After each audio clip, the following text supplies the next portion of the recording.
Hi, my name is Nick Rodway and I'm the CEO and President of Core Assets Corp. And today I'm pleased to update you on our latest news release about our new discoveries at the Blue property in Atlin, British Columbia. Firstly, I'd like to just remind people where we're located in BC. It's northwestern BC in the Atlin mining district, part of the Stikine terrain. And we are only 48 kilometers from the town of Atlin. In the past 5 years, Core Assets has been looking at the area as a whole in the Atlin mining district and looking at areas of deglaciation in the area that have had little or no exploration. And we are using a proven model, carbonate replacement type porphyry style model, which has been proven in many instances, as you can see here. Some major deposits have been found in the world-class deposits. And basically this model is a carbonate replacement model that has porphyry style mineralization alteration. If we have a limestone porous and a permeable limestone in the area, we can get massive sulfide at surface, and we are seeing that in a big way at the Blue property. So further to the model that we're following, there is what's called the hub and spoke model, where you can find a porphyry center which has high-grade mantos and high-grade copper skarns on the peripheral of the spoke. So on our right here is a more regional look at our property previous to our expansion of the 1,000 kilometers squared, which we have now. This last exploration program focused on the silver lime prospect and working to the west in the unexplored deglaciated terrain.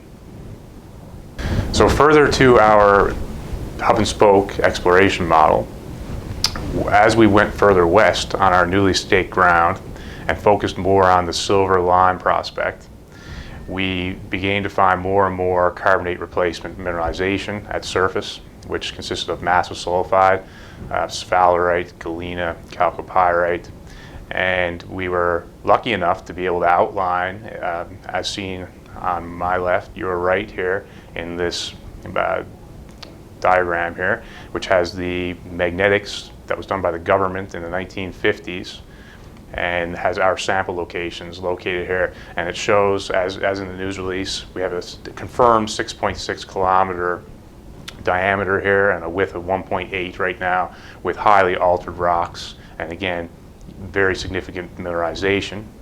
A lot of the highlights are here also and can be looked at further on our website.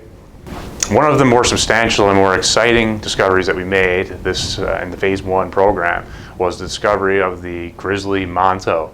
It's quite an extensive and spectacular thing to see on the ground for sure, and it goes over 500 meters in strike length, and it's producing some very high numbers, which can be found on the website and seen in the news release as well.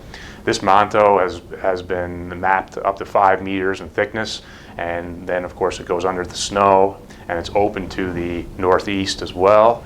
There's 2 of them, and sometimes they go underneath the scree as well. So they could be a thickness of more than 5 meters. And this area also, as you can see here, is extremely altered. We have altered volcanics on the top here of the Manto, which is classic for these type of showings. And then underneath here we have our more granitoids, granitic units, which are altered, and they're exhibiting porphyry style alteration of different sorts. And we have over 18 samples now of the granitoids in the area, which are sent in for petrography. So we'll be able to know before the new year what type of alterations we're seeing, and that should also help us vector further back to the porphyry side of things. Another really cool thing that we've been doing at the Blue property in order to vector towards the porphyry source is we're using ultraviolet light to illuminate the rocks, and we can tell if there was mineralized fluid at one point flowing through the system. So we have a picture here of what's called fugitive calcite, and here's a natural light picture, and then this is with the UV light exposure, and you can see that the calcium in that rock lights up as there was a mineralization that ran through that at one point. And Also, which is a kind of a bonus here, we've sampled a ton of granitic rocks in the area that are altered, which would be more on the porphyry side of the system. And these rocks are actually lighting up quite well as well with the UV light. So that's very exciting for us. And you can see here as well, this is an example of another project that's in Utah, which is a carbonate replacement porphyry style exploration project. And they're using the same techniques in drilling to vector towards the source. And they call it barbecue rock. The more pinkish orange it is, the closer you are to the source. And that's the type of thing that starts to get you pretty darn excited. What you're seeing here is a exploration criteria for carbonate replacement deposits that companies use worldwide.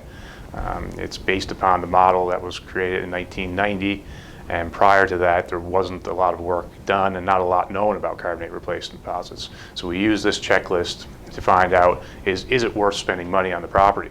So we are lucky enough to have spent very minimal money, and we're very early on here, and we think, between myself and the technical team, we think that we check all boxes right now, not only primary boxes, but also the secondary boxes.